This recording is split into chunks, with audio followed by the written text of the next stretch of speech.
Welcome to Sturminster Newton, an ancient town in the heart of the beautiful Blackmore Vale in Dorset. Our first question, please. Ria Bristow. Is our police force inherently racist, or do they need to overhaul their recruitment practices? Nigel Farage. At the time of Macpherson, I took the view that we were beating ourselves up on this issue as a country far more than we needed to do. Certainly, having spent the last 12 years working in Europe, I think we are a more open, tolerant, freer society, certainly than our neighbours. However, I think this issue, and if you listen to those tapes that have precipitated this particular row, this isn't just about racism in the police force. This is about low standards in the police force. And I think the levels, not just of bad language, of racism, of intolerance, of, I'm afraid, completely unacceptable links to Murdoch's news group International, tell me there is something more going wrong with the police than just racist language being used. But I have to say, we do need to think about racism, and I think about it more now than I've ever done before. And the reason is this. We've just been through 15 years of mass, uncontrolled immigration into this country on a scale that we've never seen before in these islands, and I'm sorry to say that division within society and racism is growing through all sections of our community, and I believe that George Galloway's victory in Bradford West last week is perhaps the best example of that.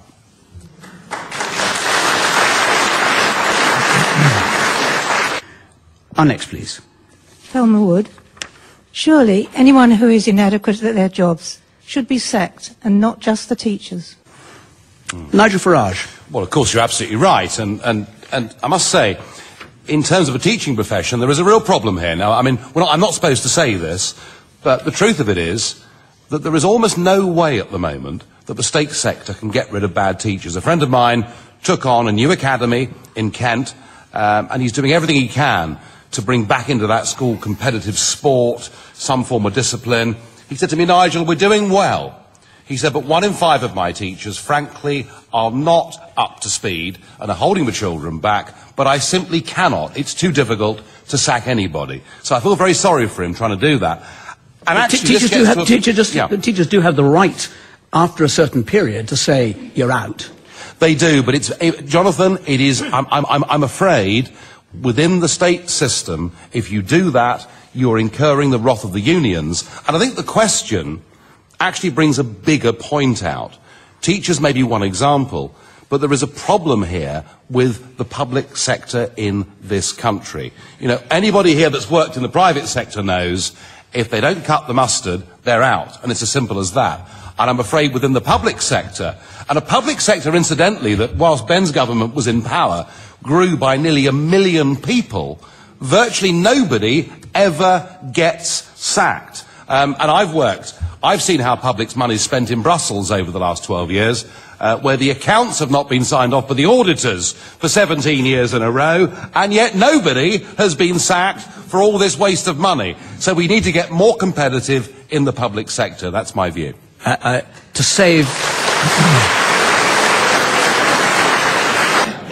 Ben Bradshaw. It's simply not true to say it's almost impossible to get rid of teachers. Of course, anyone who is inadequate at their job, to go back to the question, needs to be managed. Now, that may mean being managed out of the organisation, but it may also mean being retrained. Two things. When you say that they may have to be managed out of the organisation, do you mean sacked? Well, this is...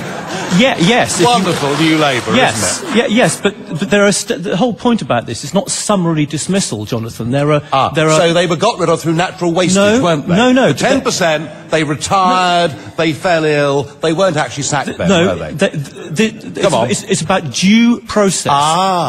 If you're arguing for summary dismissal, I mean, the danger of this, of course, and this is exactly, I mean, I don't agree with the teachers' unions on a lot of what they're talking about, but when they warn about the dangers of a bully's charter, you have to be very careful about that.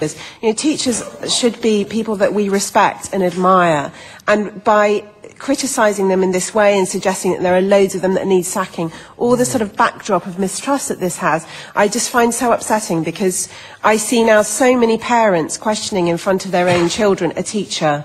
I think a parent should always let a teacher be superior to them. But what if your child was suffering from a really bad teacher for a whole year? Would you be happy with that?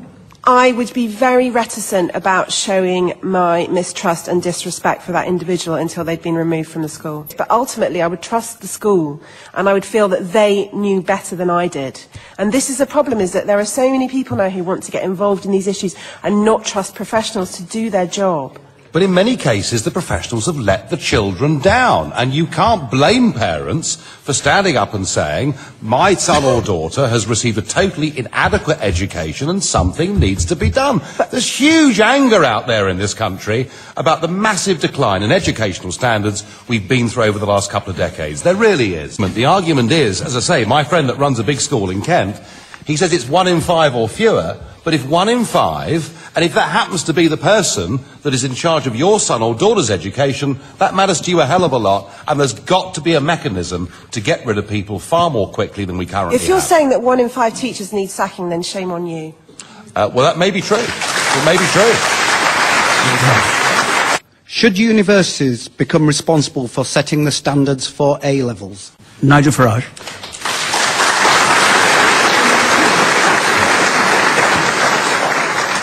Well, there aren't many things this coalition's doing that I really agree with, but I do think Michael Gove is very committed, understands what he's doing, and he recognises that in the Labour years we dumbed down A-levels. You know, the idea that our 18-year-olds are getting brighter and better every year is frankly complete, absolute nonsense, and we all know it.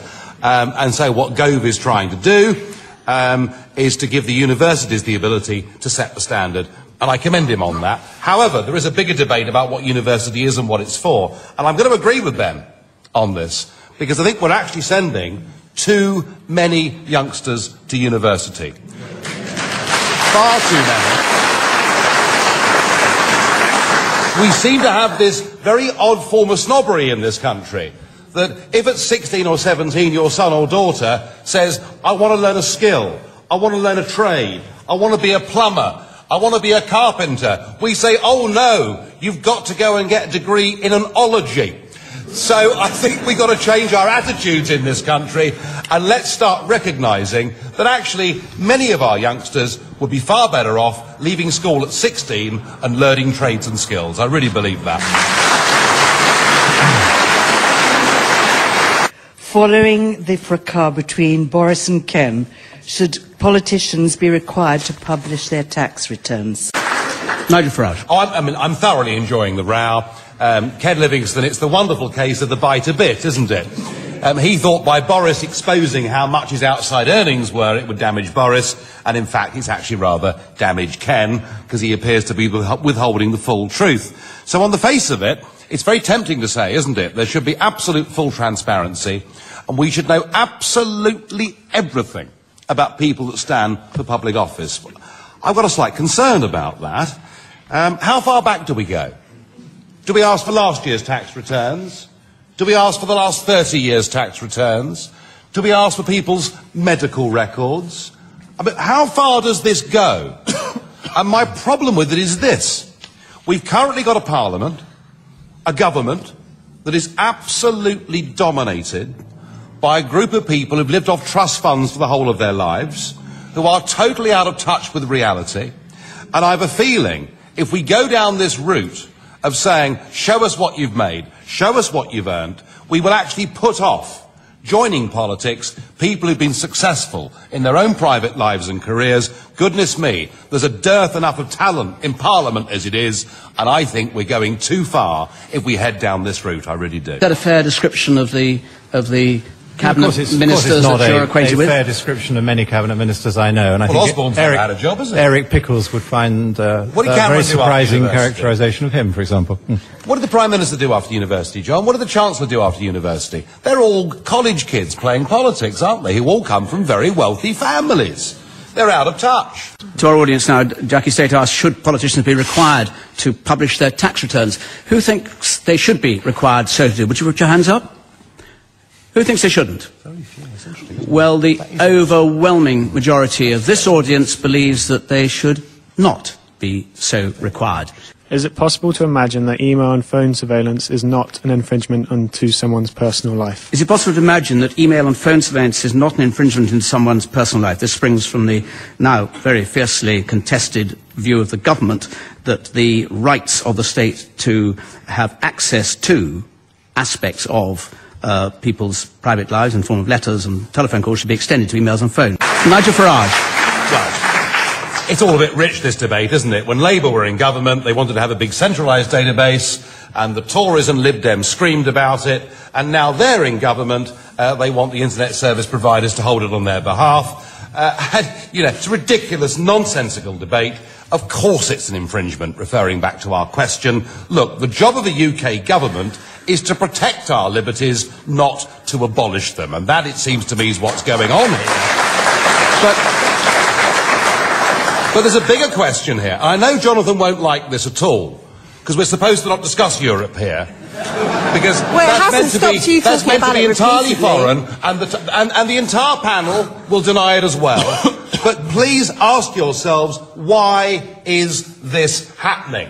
And why is this government attempting to do the same thing that the last government tried to do? It's because of a European directive that came in 2002 and was updated in 2006 that makes it a requirement under national law in this country that we make telephone providers, internet service providers, and that is now to be updated, keep the information for a minimum of a year. And if you were worried, any of you, that this data could be accessed by the UK government, please think more broadly than that. This data can be accessed by 27 other governments in Europe. That is why this is happening, and this issue exposes the extent to which our political class are in total denial about the extent to which they have given away our ability to run our own country.